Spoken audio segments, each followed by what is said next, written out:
posed a question to Bhishma, his venerable uncle. Where do those wretched souls go? He asked, who steal or misappropriate sacred articles belonging to Brahmanas. Bhishma's eyes seemed to cloud over as he began to recount an ancient tale. In a distant land, a lowly Chandala and a Kshatriya had crossed paths. The Kshatriya, a man of royal blood, sneered at the Chandala's tired appearance, his body smeared with dust from the streets. Yet despite his own nobility, he couldn't help but notice that the Chandala was frantically trying to wash off tiny droplets of milk that had fallen upon his skin. What is this obsession with washing away the milk? The Kshatriya asked, his voice tinged with disdain. Is it not the fate of a Chandala to be besmirched by such impurities? The Chandala's eyes dropped in shame as he began to recount his tale. He had once lived in a place where a group of Brahmana sacred kine had been stolen as the animals were being led away. Some milk had spilled out nearby, some of plants. The Brahmanas who had partaken of the juice from those plants, along with the king who had performed the sacrifice using that very some, had all been doomed to suffer in hell. Chandala's own story was one of tragedy. He had lived as a Brahmacharan in the same place where the kine were kept, and his meager food had become tainted with the milk from those stolen animals, and so he had been born into this life as a Chandala, cursed to roam the earth in shameless. The Kshatriya listened. His expression softened. He saw the depth of the Chandala's sorrow and realized that even the most wretched among them were not beyond redemption. The Chandala spoke of his own past life, where he had been a master of all knowledge, but blinded by pride. He had consumed meat attached to animal vertebrae. Behold, I am now reduced to this state. The Chandala said, pointing to his tattered form. Time has played its cruel hand upon me. Kshatriya's heart went out to the Chandala. He knew that even in his own life he had committed many transgressions, and yet through the study of the Vedas and the practice of self-discipline, he had been able to atone for some of those mistakes. Moved by compassion, the Kshatriya offered words of wisdom to the Chandala. Know this of Chandala, he said, that you may achieve emancipation only by sacrificing your life breaths for the sake of a Brahmana, by casting off your life as an offering in the midst of a serene forest. Yudhishthira, the eldest of the Pandava brothers, posed a profound question to his revered grandfather Bhishma. Grandsire, he asked, it is said that all peace men attain to the same region after death. Is it true that there is no difference in position or status among them? The venerable Bhishma smiled knowingly and began to recount an ancient narrative. In a distant land, a wise ascetic named Gautama lived a life of self-control and compassion. One day, while out on his daily rounds, he came across an orphaned infant elephant. Its mother nowhere in sight. Moved by the young creature's distress, Gautama took it under his wing, nursing and caring for it as if it were his own child. As the years passed, the elephant grew into a majestic beast. Its bond with Gautama unbreakable. One fateful day, Indra, disguised as King Dhritarashtra, appeared before Gautama, demanding that he surrender the mighty elephant. But Gautama refused to part with his beloved companion, citing their deep friendship and the countless ways in which the elephant had served him. The ascetic's words were laced with a gentle yet unyielding resolve. It is said that between the righteous friendship springs up, if only they exchange 7 words. Dhritarashtra, taken aback by Gautama's determination, offered him a staggering sum of wealth and material possessions in exchange for the elephant, but Gautama rejected these enticements, insisting that Brahmanas such as himself had no use for worldly riches. What have we to do with wealth? He asked, his voice firm but calm. The debate between Gautama and Dhritarashtra continued, each one trying to outdo the other in their descriptions of various realms of existence. The wise ascetic spoke of the region of Yama, where righteousness was rewarded and sinners suffered. He described the delightful woods on the summit of Meru, where kinnaras sang sweet melodies and gemmas trees bloomed with vibrant flowers. Dhritarashtra, however, refused to be swayed, insisting that he would not descend to such regions. I shall repair to a higher realm, he declared, his voice growing more confident with each passing moment. But Gautama remained undeterred, his eyes fixed on the elephant as he spoke of the various realms in which it was said to reside. The conversation continued, with each participant painting vivid pictures of the afterlife. They described regions where beings lived in joy and harmony, where music and dance filled the air, and where women were free from the constraints of societal norms. They spoke of realms where creatures were freed from desire and attachment, where gain and loss were seen as equal, and where the very fabric of existence was woven with compassion and kindness. As the debate reached its climax, Gautama, in the midst of a grand assembly, Yudhishthira, the eldest of the Pandavas, approached his revered grandsire Bhishma with a question that had been burning within him for some time. "Grandsire," he said, "you have shared with us the knowledge of various kinds of gifts and the importance of living a life of tranquility and compassion. But tell me, what is it that constitutes the highest form of penance?" Bhishma's eyes sparkled as he began to recount an ancient tale from his vast repository of knowledge. "I shall share with you the story of Bhagirath," he said, "who attained a region of felicity far beyond the reach of even the gods and the sages. I have heard that Bhagirath achieved this feat through his unwavering dedication to the most severe penance," says Bhishma, paused collecting his thoughts before continuing. "Let me tell you, O Yudhishthira, how Bhagirath attained such great heights." He told the Brahmin, "I have performed countless sacrifices and gifts to the Brahmanas. I have given away hundreds of thousands of gold coins, thousands of male and female slaves, and vast quantities of wealth in the form of horses, elephants, and precious stones." As Bhishma spoke, his voice grew more animated, conveying the depth of Bhagirath's devotion. He said to the Brahmin, "I have given away 10 prayutas of kine, each yielding milk, and hundreds of thousands of steeds adorned with golden ornaments. I have also performed the Ikadasaratra sacrifice 11 times, the Jyoshama sacrifice 100 times, and the Pancharatra sacrifice as many times. But it is not through these acts that I have attained this region." Bhishma's eyes seemed to bore into Yudhishthira's very soul as he continued. "I shall tell you of Bhagirath's greatest penance," he said.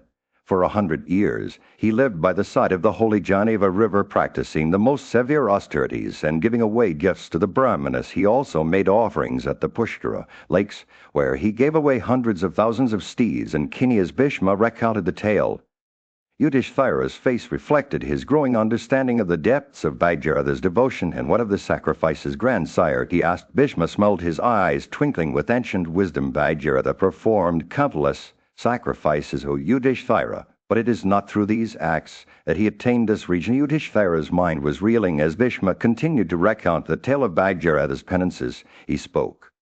The sun was setting over the kingdom, casting a warm orange glow over the bustling streets of Hastinapur. Yudhishthira, the eldest of the Pandava brothers, sat at the feet of his revered grandfather Bhishma, seeking guidance on the mysteries of life and longevity. Grandsire, Yudhishthira asked, "Why you human beings die even when they are young? What is it that makes a man's life long or short?" He paused, his eyes fixed intently on Bhishma's wise face. "Is it by penances, brahmacharya, or silent recitation of sacred mantras that one attains longevity and wealth?" Bhishma smiled, his eyes twinkling with ancient wisdom. "I shall tell you, my dear Yudhishthira." He began, "It is not the external rituals or practices that determine a man's lifespan, but rather his conduct and behavior. One who lives a life of righteousness and propriety will live long and prosper, while one who engages in wicked or improper conduct will suffer a short life." As Bhishma spoke, he gestured with his hands, as if conjuring images from the air. "The man whose conduct is good and righteous is like a tree that grows strong and tall, its roots deep in the earth of virtue. He attracts the attention and admiration of all who see him, and his fame spreads far and wide." Yudhishthira listened with rapt attention, his mind absorbing every word. "But what about those who are wicked or evil?" he asked. Bhishma's expression turned grave, and he spoke in a solemn tone. "They who live a life of sin and malice will suffer the consequences. Their short lives ending in darkness and despair." As the conversation drew to a close, Bhishma offered Yudhishthira practical advice on how to cultivate good conduct and achieve longevity. "Rise early at the Brahma Muhurta," he said. "Wash your face and mouth and join your hands in reverence. As you say your morning prayers, be mindful of your words and actions and avoid all forms of deceit and harm." As the stars began to twinkle in the night sky, Bhishma's words hung in the air like a benediction. Yudhishthira felt his heart filled with a sense of wonder and awe at the mysteries of life, and he knew that he would carry his grandfather's wisdom with him always. The next morning, as the sun rose over Hastinapur, Yudhishthira arose from his slumber, determined to put Bhishma's words into practice. He washed his face and mouth, joined his hands in reverence, and began to recite his morning prayers. As he spoke the sacred words, he felt a sense of peace and clarity wash over him. In the midst of a bustling kingdom, Yudhishthira, the eldest son of Kunti, sought guidance on the delicate balance between brothers. He turned to Bhishma, the venerable chief of the Bharata clan, for wisdom on how an elder brother should treat his younger siblings, and vice versa. Bhishma's eyes sparkled with insight as he began to speak. My dear Yudhishthira, you must always conduct yourself towards your younger brothers with the dignity and compassion that a wise teacher would show to their students. His voice took on a gentle tone, just as a disciple cannot respect a teacher who lacks wisdom. So too, should you strive to be an exemplary elder brother, your actions will set the standard for your siblings. As Bhishma spoke, Yudhishthira listened intently, his mind absorbing every word. He knew that being the eldest came with great responsibility. Bhishma continued, at times it is necessary to appear blind to their mistakes, even when you are aware of them. This allows your younger brothers to learn from their own experiences and grow without feeling judged or criticized. Bhishma's words were like a gentle breeze on a summer day, soothing and calming. He knew that the bond between brothers was sacred and should be nurtured with care. If your younger brothers are guilty of wrongdoing, he said, you must correct them discreetly without openly rebuking them. This will prevent outsiders from taking advantage of their differences and causing division among you. Yudhishthira's eyes widened as he grasped the weight of Bhishma's words.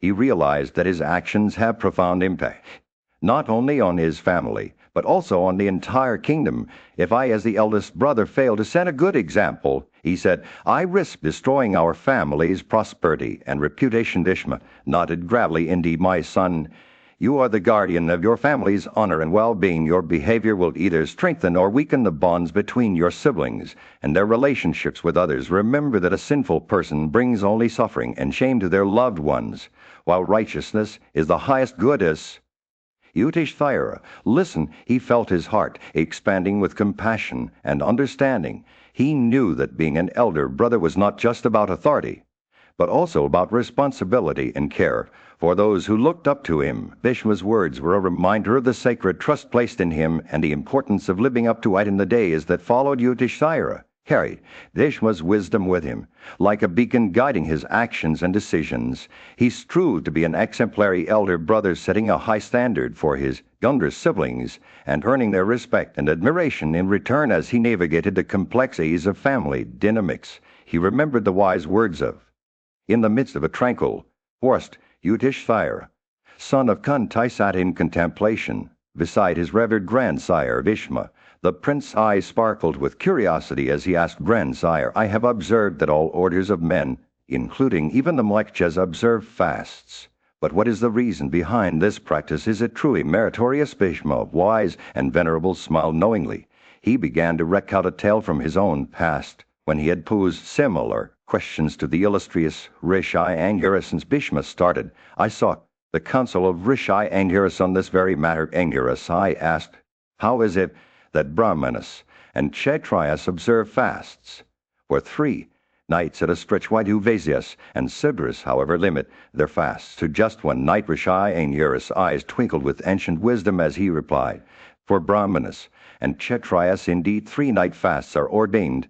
However, for Vaisyas and Sudras, the duration of fasts is a single night only. If they observe longer fasts out of folly, it leads to no advancement. Bhishma continued his tale. Angiras further explained that one who observes fasts with controlled senses and soul, abstaining from 1 meal on specific lunar days, attains great virtues.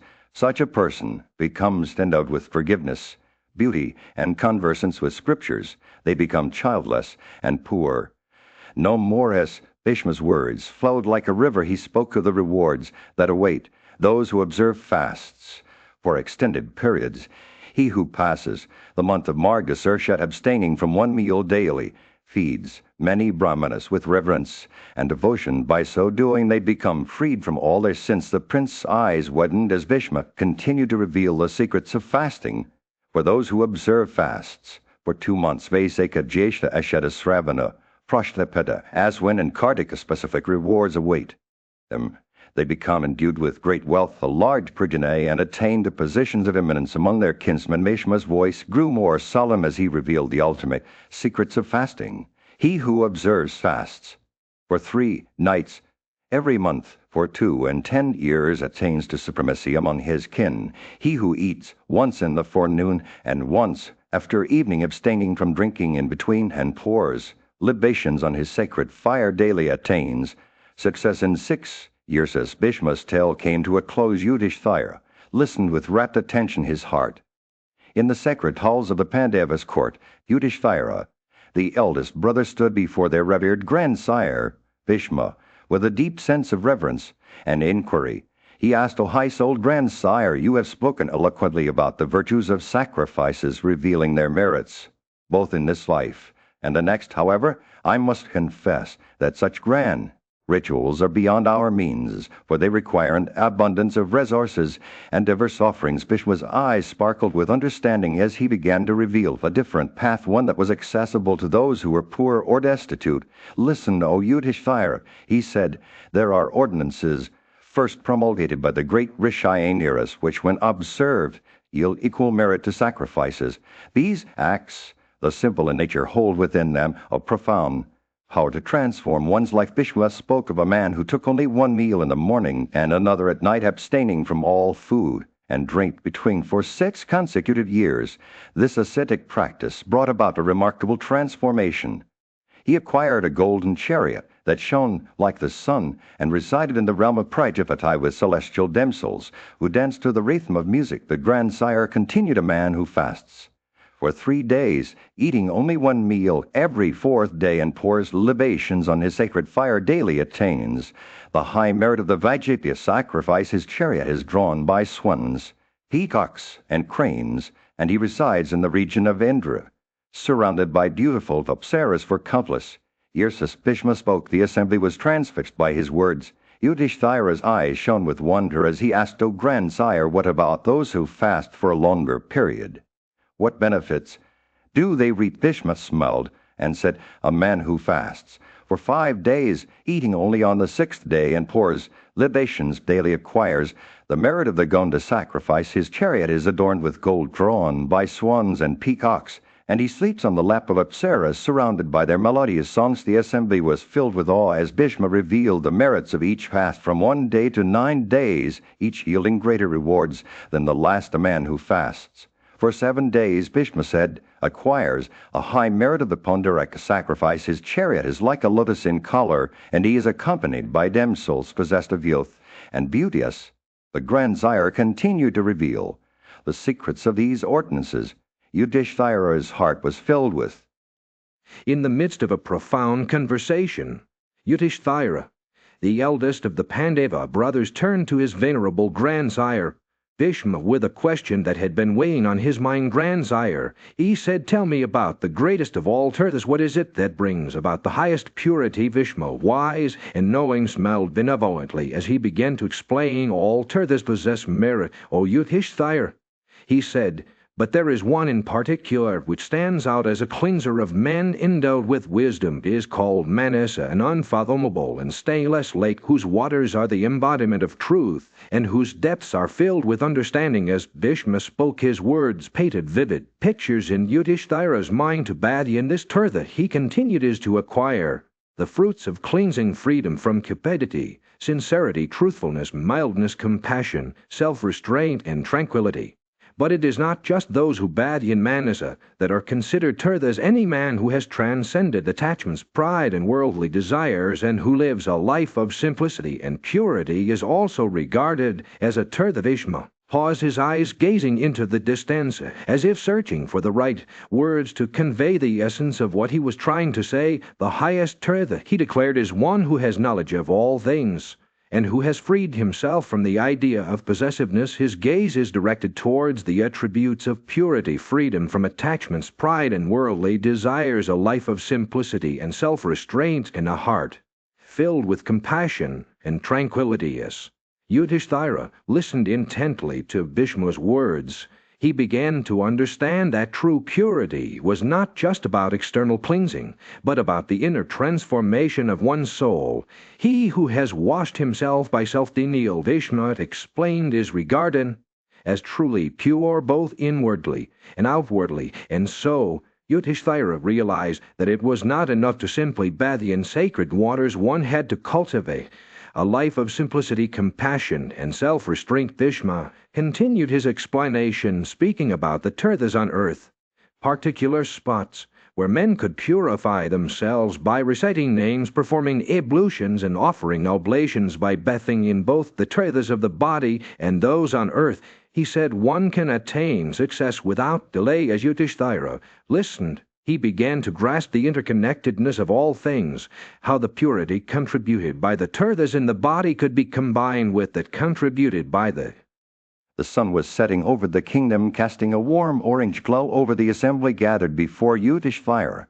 The young king's eyes shone with curiosity as he asked his venerable grandsire, Bhishma, about the highest and most beneficial fruits of fasting. Bhishma's eyes sparkled with wisdom as he began to speak. "Listen, O king," he said, his voice low and soothing to what was sung by the self-born himself. "There is a way to attain the highest happiness, a path that leads to liberation from all suffering." Paused, collecting his thoughts before continuing. In the month of Margasirsha, on the 12th day of the moon, one should fast and worship Krishna as Kesava for the whole day and night. By doing so, one attains the merit of the horse sacrifice and becomes cleansed of all sins. Yudhishthira's eyes widened with interest as Bhishma continued to reveal the secrets of the ancient wisdom. In Pasha month, he said, one should fast on the 12th day of the moon and worship Krishna as Narayana for the whole day and night. This brings one the merits of the Vajapaya, sacrifice, and the highest successes. Bhishma spoke his words with the tapestry of spiritual truth, revealing the power of devotion and self-discipline. He described how fasting on specific days of the month, while worshiping Krishna with various names and attributes, could lead to different rewards. In Maha month, he said one should fast on the 12th day of the moon and worship Krishna as Madhava for the whole day and night. This brings one the merits of the Rajasuya, sacrifice, and rescues one's own race from misery. As Yudhishthira listened intently, Bhishma continued to reveal the secrets of the self-born. In Faudana month, he said one should fast on the 12th day of the moon and worship Krishna as Govinda for the whole day and night. This brings one the merit of the Atiratra, sacrifice, and leads to the region of Samadhi. Each passing moment, Yudhishthira's understanding deepened, his heart filled with a sense of wonder and awe. He listened as Bhishma revealed the rewards of fasting on specific days of the month while worshipping Krishna with various names and attributes. In Chaitra month, Bhishma said one should fast on the 12th day of the moon and worship Krishna as Vishnu for the whole day and night. This brings one the merit of the Pundarika, sacrifice, and leads to the region of the deities. As the sun dipped below the horizon, casting the kingdom in a soft twilight glow, Bhishma concluded his revelations by observing this fast for a year. He said, In the twilight of his life, Bhishma lay on his bed of a rose surrounded by the soft glow of candlelight. His eyes, though weary from the weight of years, still shone with a deep wisdom. Yudhishthira, son of Pandu and heir to the throne, approached him with reverence. The young king's face reflected the turmoil within, his mind racing with questions about the mysteries of life. He drew closer to Bhishma's bedside. Yudhishthira spoke in a voice filled with longing. Grandsire, I have always sought to understand the secrets of existence. How does one acquire beauty and prosperity? How can one cultivate a pleasing disposition and accumulate wealth and happiness? The words hung in the air like a prayer, seeking guidance from the ancient warrior. Bhishma's gaze, though weakened by age, still sparkled with an inner light. He smelled, his eyes seeming to hold a world of knowledge within them. Yudhishthira, he began, his voice low and soothing. The answer lies in the celestial bullet above us. When the moon aligns itself with the Asteris of Mula, when Rohini shines bright in its cuff and Faudana illuminates his anus, it is then that the Chandravrita vow must be undertaken. As Bhishma spoke, his words wove a tapestry of celestial mechanics guiding Yudhishthira through the intricate dance of stars. When your knee joints are aligned with this, when I and your shins touch the Yashadas, when Kritika adorns your waist and Punarvas crowns your fingers, it is then that you must commence the sacred vow. The young king listened intently, his mind drinking in the wisdom like a parched traveler at an oasis. Bhishma's voice rose and fell with the cadence of the stars. When Anurata illuminates your belly, when Visakas reach for your arms and Hesta guides your hands, it is then that you must surrender to the celestial rhythm. As he spoke, Yudhishthira felt his heart expanding as if the very fabric of existence was unfolding before him. The wise warrior continued, upon completing this vow, offer gifts of ghee to Brahmanas well versed in the Vedas. It is then that you will be granted knowledge, and your heart will overflow with every blessed attribute. Bhishma's words hung in the air, like a promise, as if the very essence of the universe had been distilled into this moment, and the stillness that followed. Yudhishthira felt an unshakable sense of peace settle within him. He knew that he had been given a precious gift, a glimpse into the hidden harmonies of existence as he looked upon Bhishma's tranquil face. In the midst of a somber gathering, King Yudhishthira approached his wise grandfather Bhishma, seeking guidance on the mysteries of life and death. The king's eyes were filled with a deep longing to understand the eternal cycle of rebirth that bound mortal creatures. He asked, "Grandsire, I desire to know those excellent ordinances in consequence of which mortal creatures have to travel through their rounds of rebirth. What is that conduct by following, which, O king, men succeed in attaining to high heaven, and what is that conduct by which one sinks in hell when abandoning the dead body that is as inert as a piece of wood or clod of earth? People proceed to the other world. What are those that follow them?" Thither Bhishma, with a knowing smile, pointed to the heavens and said, "Yonder comes the illustrious Vrihaspatai of great intelligence. Do thou ask his blessed self. The subject is an eternal mystery. None else is capable of explaining the matter. There is no speaker like Vrihaspatai." As if summoned by Bhishma's words, Vrihaspatai descended from the firmament, and King Yudhishthira, along with all others present, including Dhritarashtra, stood up to receive him with proper honors. The worship offered to Vrihaspatai was a testament to the respect and reverence held for this wise sage. As he approached, his eyes shone bright with knowledge, and his voice resonated like thunder. King Yudhishthira, eager to learn, asked Vrihaspatai of illustrious one, "Thou art conversant with all Gushis and all the scriptures. Do thou tell me, what is truly the friend of mortal creatures?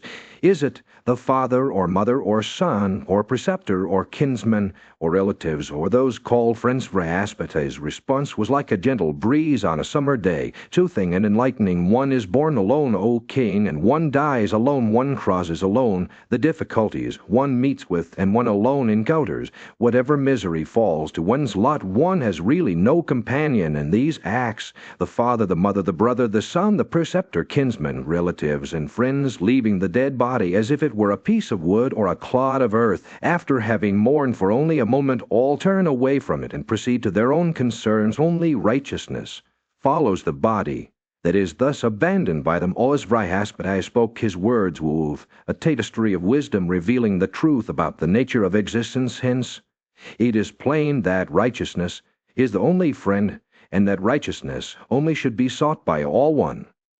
In the assembly of sages, Yudhishthira, the righteous king, asked the wise Vrihaspatai to reveal the consequences of both unrighteousness and righteousness. Vrihaspatai began by explaining that those who commit sinful acts with a perverted mind will be consumed by darkness and ultimately fall into hell. Yudhishthira's curiosity was piqued, and he asked for the path to redemption. Vrihaspatai shared that one can escape the consequences of sin through repentance, contemplation, and confession. The wise sage explained that the act of confessing one's sins in front of learned brahmanas can cleanse a person from their transgressions. Vrihaspatai then revealed to Yudhishthira the secret of attaining an auspicious end both in this world and the next. He emphasized that making gifts of various kinds, particularly food, is essential for achieving merit. According to Vrihaspatai, food is the very breath of life, sustaining all living beings and forming the foundation of the universe. A wise sage cited the example of King Rantideva, who had ascended to heaven by selflessly offering gifts of food. He stressed that only lawful and wholesome food should be given as alms, preferably to learned brahmanas who possess Vedic knowledge. A person who feeds 10,000 such brahmanas will not only cleanse themselves of their past misdeeds, but also attain great happiness. Vrihaspatai continued by explaining the specific duties of various castes in this regard. For a Kshatriya, protecting his subjects and making gifts of food to learned brahmanas is essential for cleansing himself of his sins. A Vaisya, who divides their produce into 6 shares and gives 1 share as alms, will also achieve redemption. Even a Sudra can earn merit by working hard and offering the fruits of their labor as gifts to deserving brahmanas. By doing so they will avoid calamities and attain a higher state of being. A person who earns food through lawful means and makes gifts with a cheerful heart will be cleansed of all his sins. Brihaspati concluded by emphasizing that making gifts of food is the key to achieving righteousness and merit. He declared that such actions are not only virtuous, but also eternal, allowing one to tread the path of righteousness and ultimately attain great energy and wisdom. In this way, a person can avoid the cycle of birth and death, ensuring their liberation from suffering. As Brihaspati finished speaking, Yudhishthira listened attentively, his heart filled with understanding and devotion. He realized that making gifts of food was not only an act of charity, but also a means to achieve spiritual growth and ultimate liberation. In the midst of a tranquil forest, King Yudhishthira sat in contemplation, seeking guidance on the path to righteousness. He turned to his revered teacher Brihaspati and asked, "What is the most meritorious action for a person? Should it be abstaining from harm, performing sacred rituals, meditating, restraining one's senses, undergoing penances, or serving one's preceptors?" Brihaspati, wise and venerable, gazed at Yudhishthira with kind eyes. "My king," he said, "all these 6 paths are fraught with merit. They are like different doors to the realm of piety. I shall explain them to you that you may understand what constitutes the highest good for a human being." As Brihaspati began his discourse, Yudhishthira listened intently, his heart yearning for wisdom. Brihaspati continued, "The man who practices compassion towards all creatures achieves the greatest happiness. He who conquers the 3 flaws of lust, wrath, and greed by spreading them upon all beings attains to success. But he who kills innocent creatures out of selfish motives will never find happiness in the next world." Yudhishthira's eyes widened as Brihaspati spoke these words, for he knew that his own kingdom was built on the principles of compassion and righteousness. Brihaspati's voice grew softer, yet more persuasive. "The man who regards all creatures as his own self, treating them with kindness and respect, will find happiness in this world and the next. The very gods themselves become bewildered when they try to track such a person, for he leaves no footprint behind him." Yudhishthira felt a sense of awe wash over him as he listened to Brihaspati's words. As the sun began to set, casting a warm glow over the forest, Brihaspati concluded his teachings. One should never do to another what one would not want done to oneself. This is the rule of righteousness. When we harm others, they will ultimately turn against us. But when we cherish them, they will reciprocate our kindness. Yudhishthira felt a sense of clarity wash over him as he grasped the simplicity and profundity of Brihaspati's teachings. The wise preceptor finished speaking, his eyes twinkling with warmth. "I have told you what righteousness is, my king," he said, and with those words he rose from his seat, ascended a nearby hill, and vanished into the sky before Yudhishthira's very eyes. As the forest grew quiet once more, Vaisapayana, who had been listening to the conversation, spoke up. "Thus did the preceptor of the gods, possessed of great intelligence, impart his wisdom." In the midst of the Mahabharat, a epic tale, a poignant conversation unfolded between King Yudhishthira and his revered grandsire, Bhishma. The young king, filled with a sense of duty and compassion, approached Bhishma as he lay on his bed of arrows, wounded but unyielding. "O wise one, Yudhishthira," began the sages, the Brahmins, and even the gods themselves, guided by the ancient wisdom of the Vedas, all extol the virtues of compassion. "But I ask you, how can a person who has caused harm to others through their words, thoughts, and deeds ever hope to cleanse themselves of suffering?" Bhishma's eyes, though wary from his mortal wounds, shone with a deep understanding as he replied, "The wise ones have declared that there are 4 kinds of compassion." Bhishma explained, "If even one of these is neglected, the path of compassion itself falters. Just as an animal cannot stand on 3 legs, so too can the religion of compassion not endure without all 4 aspects intact." He paused, his voice taking on a gentle tone. "Compassion is like the mighty elephant whose footprints engulf those of all other creatures. It encompasses and transcends all other paths to righteousness. A person's cruelty can manifest through their actions, words, or thoughts. To escape this cycle of harm, one must first renounce it mentally, then in speech, and finally in deed." Bhishma's gaze locked onto Yudhishthira's as if imparting a sacred truth. "The act of eating meat is a triple transgression. He continued, it can sully the mind, poison the words, or lead to cruel actions. That is, why, wise men who have undergone great penances abstain from consuming flesh. Listen closely, O king, as I reveal to you the consequences of devouring meat. The flesh of another creature is akin to the flesh of one's own child, a heinous act that reduces its perpetrator to the lowest depths of humanity. Vishwa's words wove a tapestry of sorrow and regret, as if the very fabric of compassion was being rent apart. By the cruel hand of ignorance, the union of father and mother gives rise to an offspring. He said, his voice heavy with the weight of experience. Similarly, the cruelty we inflict upon others begets a progeny of suffering doomed to repeat itself in endless cycles of rebirth. As Bhishma spoke, Yudhishthira's eyes grew wide with understanding, and his heart swelled with compassion for all living beings. The young king listened intently as Bhishma revealed the insidious nature of attachment, how it arises from taste and can enslave even the noblest of souls, those who feed on meat. Bhishma concluded. The sun was setting over the kingdom of Hastinapura, casting a warm orange glow over the bustling streets. Yudhishthira, the eldest of the Pandava brothers, sat in contemplative silence on the banks of the Ganges river, his eyes lost in thought. His mind was preoccupied with the teachings of Bhishma, their revered grandsire and spiritual guide. He pondered the contradictions within Bhishma's words. Yudhishthira rose from his seat and approached Bhishma, who was sitting on a nearby throne-like chair, surrounded by the soft glow of oil lamps. Grandsire, Yudhishthira said with reverence, I have been reflecting on your teachings regarding Sraddha, as those sacred rituals performed in honor of our ancestors. You have often emphasized the importance of abstaining from injury as the highest form of devotion.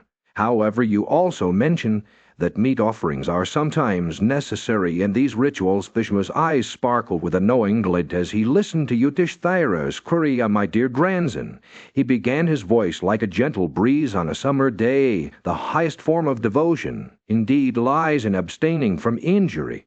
This is the path that leads to a long and healthy life filled with strength, understanding, and memory. Those who follow this path are revered by all creatures, for they have transcended the cycle of birth and death. As Bhishma spoke, his words wove a tapestry of wisdom that transported Yudhishthira to a realm beyond the mundane. He described how the great rishis, including the 7 celestial sages and the wise Valakalias, had all extolled the virtues of abstaining from meat. Even the self-born Manu, the ancient sage who had codified the laws of the universe, had declared that one who does not eat meat nor slay living creatures is a true friend to all beings. Yudhishthira's eyes grew wide with wonder as Bhishma recounted the words of Narada and Vryaspati, 2 of the most revered sages of old, those who seek to increase their own flesh by eating the flesh of others.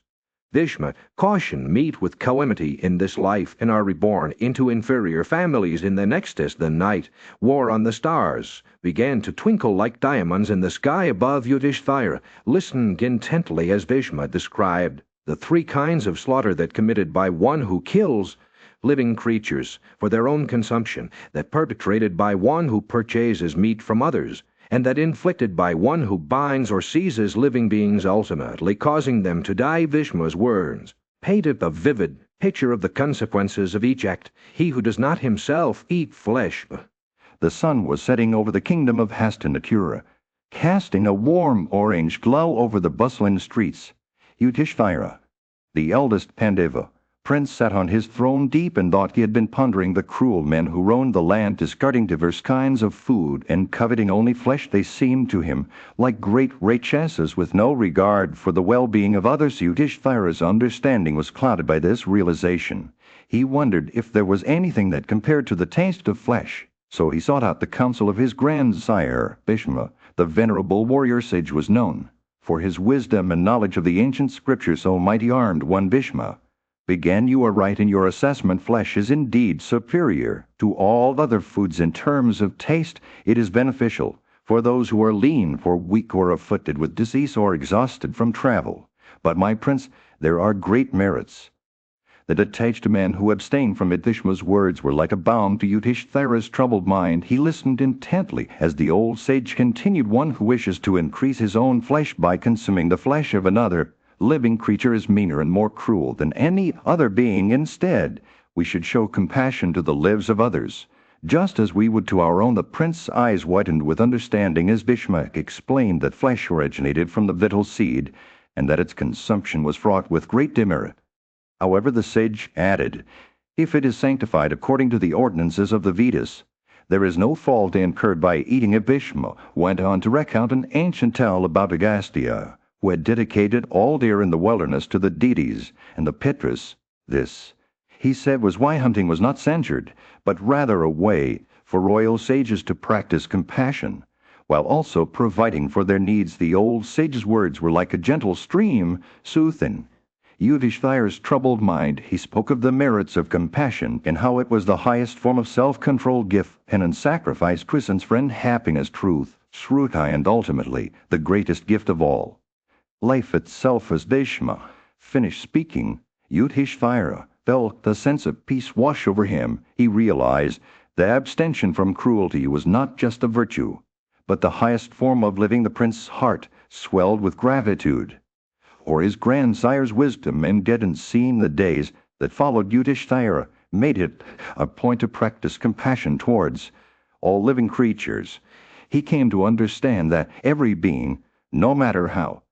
The sun beat down on the battle-scared earth as Yudhishthira, the wise and just king, gazed out upon the carnage before him. His eyes were filled with a deep sorrow, for he knew that many brave warriors had given their lives in this great sacrifice of battle. He turned to his venerable grandsire, Bhishma, seeking guidance on the mysteries of life and death. Desiring to die or desiring to live, Yudhishthira said, "Many persons give up their lives in the great sacrifice of battle. Tell me, O grandsire, what is the end that these attain to? To throw away one's life in battle is fraught with sorrow for men." Bhishma, wise and knowing, nodded his head in understanding. He replied, "In prosperity or adversity, in happiness or woe, living creatures come into this world and live according to a particular tenor. Listen to me as I explain the reason to thee." And so Bhishma began to tell an ancient tale of a great rishi Krisha, Dvipavana, who had roamed the earth long ago, possessed of omniscience and conversant with the language of every creature. One day, while walking along a busy road, Krishna saw a small worm scurrying frantically across the ground. To worm, Krishna said, "Thou seemest to be exceedingly alarmed, and to be in great haste. Tell me, whither dost thou run, and whence hast thou been afraid?" The worm trembled with fear as it replied, "Hearing the rattle of yonder large car, I am filled with fear. Although of great intelligence, fire is the roar it makes. It is almost come, the sound is heard. Will it not kill me? It is for this that I am flying away." Krishna smiled in understanding and said, "O worm, whence can be thy happiness? Thou belongest to the intermediate order of being. I think death would be fraught with happiness to thee." But the worm persisted in its fear, explaining that as a lowly creature it was accustomed to living in this world, and that even its simple pleasures were dear to it. The worm's words took Yudhishthira back to his own past life. He remembered being a Sivara, cruel and wicked, with no regard for the Brahmanas or the poor. But he also recalled one act of kindness, welcoming a Brahmana guest into his home with reverence and hospitality. And so, filled with hope and longing, Yudhishthira turned to Bhishma. Once more was a Sudra. The worm said, "And I lived in darkness, but I remember one good deed. I welcomed a Brahmana guest into my home. O puissant one, do you think that act of kindness will bring me happiness again?" Bhishma.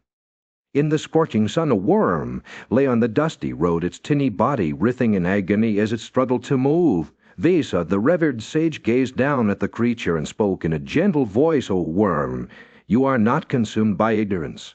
Because of a meritorious act I have performed, my penances have granted me the power to rescue beings like you from their suffering." The worm looked up at Vesa with vacant eyes, but as the sage's words washed over it, something stirred within its tiny mind. Vesa continued, "You were born into this intermediate order of being due to your past life's evil deeds, but if you desire to attain righteousness and merit. You can still do so. The worm's gaze locked out of Visa's, and for a fleeting moment a glimmer of understanding flickered in its pious. Visa explained the workings of karma, how actions in this life determine one's fate in the next. The gods and sages reap the consequences of their deeds, just as mortals do, he said. When you perform acts of merit, you do so with the hope of achieving happiness, and it is through such efforts that you can rise above your current state. The worm listened intently, its tiny body swaying to Visa's words like a leaf in the wind. As Visa spoke, a large vehicle thundered down the road, its wheels rumbling ominously. The worm, entranced by the sage's words, failed to notice the danger approaching. The vehicle's wheels crushed the worm's fragile body, and it released its life breath. But this was not the end of its journey. In a new incarnation, born into the Kshatriya order through Visa's grace, the worm found itself in the presence of the great sage once more. This time it had undergone many transformations: hedgehog, deguana, boar, deer, bird, and others, before finally taking on its current form as a prince. The worm, now transformed into a Kshatriya, recounted its various lives to Visa, acknowledging the sage's kindness in guiding it through its journey. Visa listened with a warm smile, his eyes shining with compassion. "You have attained the status of a prince," he said, "with elephants bearing you on their backs and camellia steeds yoked to your chariot. You are worshipped by all, and your praises are sung in the small hours of every night." The Kshatriya bowed its head in reverence, acknowledging Visa's presence. Visa spoke again, his words dripping with wisdom. "Your past life as a Sudra was marked by greed and cruelty towards Brahmanas, but through your act of merit, saluting and worshipping me, while you were still a worm, you have risen higher, cast off your life breaths on the field." In a distant land, a wise and venerable sage named Bhishma sat in contemplation, sharing tales of ancient times with his young friend Yudhishthira. He began to speak of a humble worm who had once lived a life of darkness and ignorance, but had undergone a profound transformation. This worm, Bhishma said, had cast off its status as a lowly creature and taken birth as a Kshatriya of great energy and strength. But it was not content with its new station in life. Remembering its past transformations, the worm began to undergo severe austerities, seeking to purify itself and rise above its former status. Bhishma spoke. His words conjured up images of the worm's arduous penances. The creature's determination was palpable, its spirit unbreakable as it sought to transcend its limitations. And then, in a moment of great significance, the island-born Krishna, a wise and revered sage, appeared before the Kshatriya. Krishna, with his profound understanding of the universe and its workings, beheld the worm's austerities and was moved by compassion. He approached the creature and shared with it the secrets of the ancient order of Kshatriyas.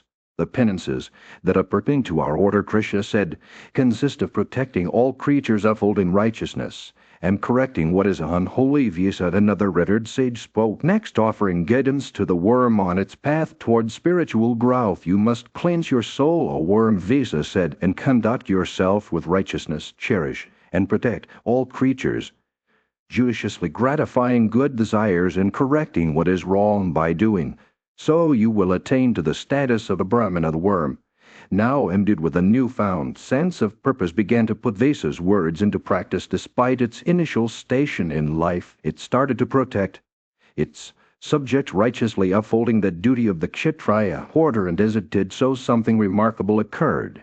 The worm underwent another transformation, this time rising above its former status to become a Brahmanes. The news of the worm's transformation spread. The island-born Krishna visited the creature once more. "Fear not death, O worm," Krishna said, "for one who acts righteously shall attain to respectable birth, but he who acts unrighteously shall suffer a low and vile birth." The worm, now a Brahmana, expressed its gratitude to Visa for guiding it on its path towards spiritual growth. "Through your grace, O Holy One," the worm said, "I have attained from happiness to greater happiness. My demerits have been lost, and I have obtained prosperity rooted in righteousness." Bhishma's tale continued as he spoke of the worm's ultimate transformation. It had reached the highest status.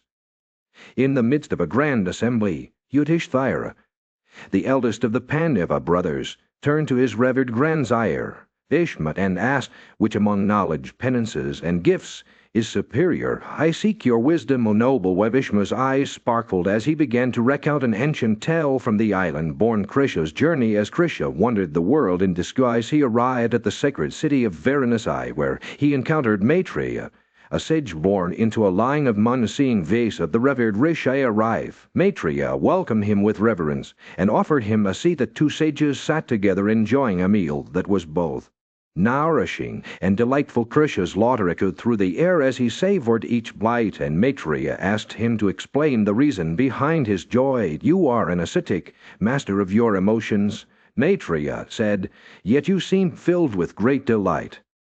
I ask you, what is the power of my penances, and what is the blessedness that you possess? My acts differ from yours, yet I sense no great difference between us. Vesa smiled, his eyes twinkling with wisdom. My friend, he said, the wonder that has filled me comes from an ancient ordinance, a paradoxical statement meant to guide humanity.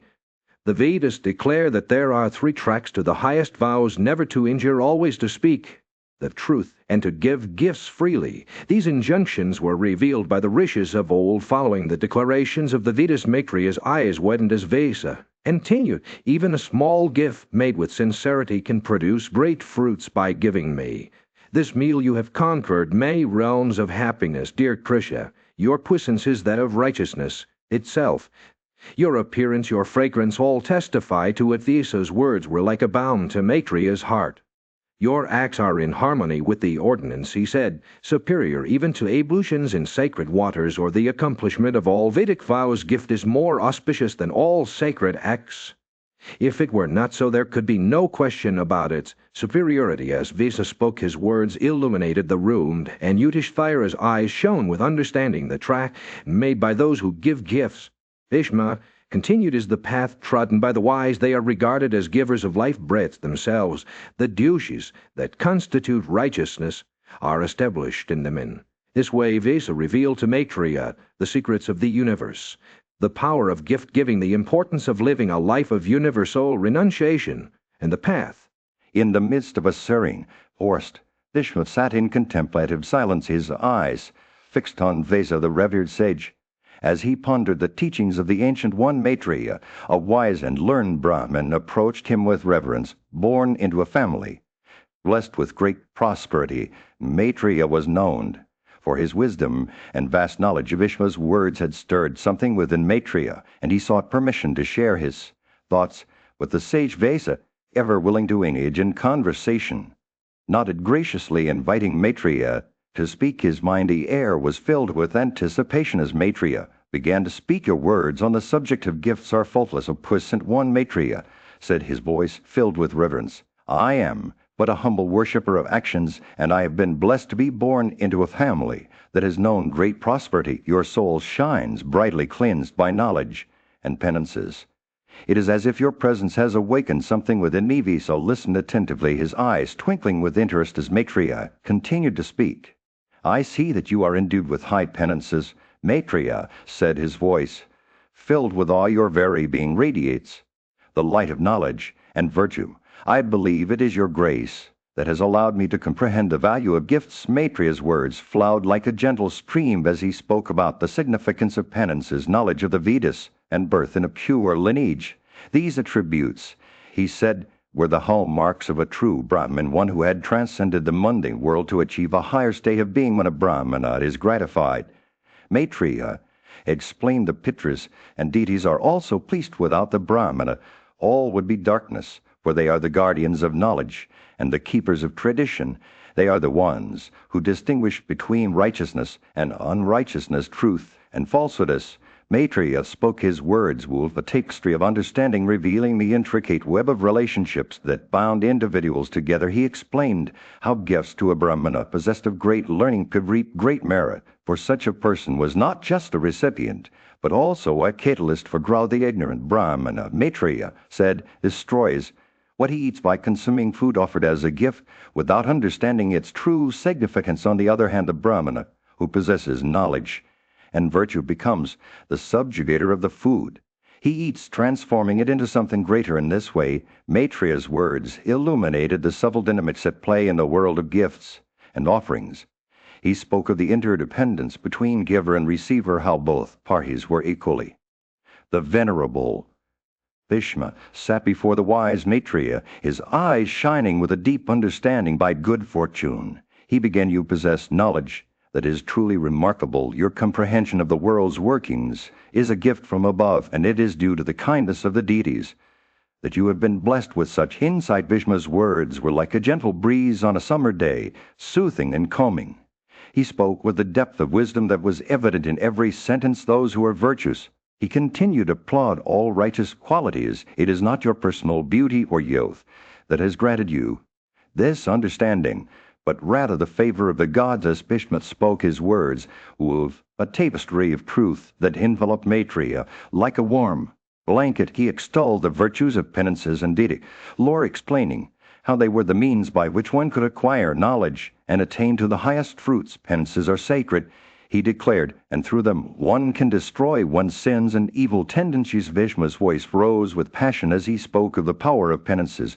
Whatever is difficult to accomplish, whatever is hard to conquer, what is difficult to attain, and what is difficult to cross, all these can be achieved with the aid of penances. His words were like a mighty river flowing with a force that was both gentle and unyielding. As Bhishma spoke, Maitreya listened intently, his eyes drinking in every word. He knew that he was in the presence of a great sage, one who had spent many years studying the sacred scriptures and practicing the ancient arts, one possessed of all knowledge and true vision. Bhishma said, "Is equal to an ascetic of any kind." Bhishma's words were like a benediction, imbuing Maitreya with a sense of peace and contentment. He spoke of the importance of making gifts, explaining how this act could bring happiness in this life and the next. Those who make gifts obtain prosperity hereafter, he declared, and those who are honored everywhere honor him who makes gifts. As Bhishma finished speaking, Maitreya rose from his seat and walked around his illustrious guest. He joined his hands in reverence and bowed his head to Bhishma, saying, "Let blessing be to you also, O Holy One." The two sages sat together for a moment, their eyes locked in a deep understanding that transcended words. Finally, Bhishma stood up to depart, his face radiant with peace. "Do thou keep in mind what I have said," he instructed Maitreya. "You shall then be able to reap many advantages." And with those final words, the venerable Bhishma departed, leaving behind a sense of, in a grand assembly, Yudhishthira, the eldest of the Pandava brothers, approached his revered grandsire Bhishma with a burning question. "Grandsire," he said, "I wish to hear about the exemplary behavior of women who are virtuous and chaste. Please tell me in detail what constitutes their excellent conduct." Bhishma's eyes sparkled as he began to narrate an ancient tale from the celestial realms. A noble lady named Sumana, a member of the Kekya clan, had approached Sandalai, a woman of immense energy and wisdom who shone like a radiant star in the heavens. Sumana asked Sandalai, "By what means have you attained this lofty status free from all sin? You blaze with your own inner light like a flame that cannot be extinguished. Your white robes are spotless, and you seem at ease seated on your celestial chariot." Sandalai's gentle smile illuminated the assembly as she replied to Sumana's inquiry. "I have not attained this realm of happiness through mere penances or gifts," she said, "nor did I wear yellow robes or bark garments, nor did I shave my head or keep matted locks." She paused for a moment before continuing, "My conduct was guided by the principles of devotion to the deities, Hitris and Brahmanas. I always served my mother-in-law and father-in-law with reverence and care." Sandalai's words flowed like a river as she described her daily routine. "I never spoke ill of my husband or laughed loudly," she said. "I never revealed secrets or did any harm to others. When my husband returned from his journeys, I would offer him a seat and worship him with respect." She emphasized the importance of humility and obedience, saying, "I never ate food that was unknown to my husband or wore ornaments while he was away." As Sandalai spoke, her eyes seemed to shine like stars in the night sky. "During my husband's absence," she said, "I remained at home engaged in auspicious acts for his well-being and prosperity. I never used collyrium or ornaments, nor did I wash myself properly or wear garlands and ornaments." Her voice took on a note of tenderness as she added, "When my husband slept, I would sit by him, happy to be near him, even in slumber. Simona listened with rapt attention as Sandalai concluded her tale. This path of duty, she said, is the key to attaining honor and happiness in heaven, just like the celestial Ranhatai. As Sandalai finished speaking, she vanished from sight, leaving behind a profound message for Yudhishthira and all who listened. Bhishma's voice took on a gentle tone as he concluded his narrative. O son of Pandu, he said, he who reads this story in the midst of a dense forest, a Brahmana renowned for his eloquence and intelligence found himself seized by a Rakshasa. The Brahmana, unflappable despite the dire circumstances, resolved to employ conciliation as a means to escape. The Rakshasa, impressed by the Brahmana's calm demeanor, respectfully inquired about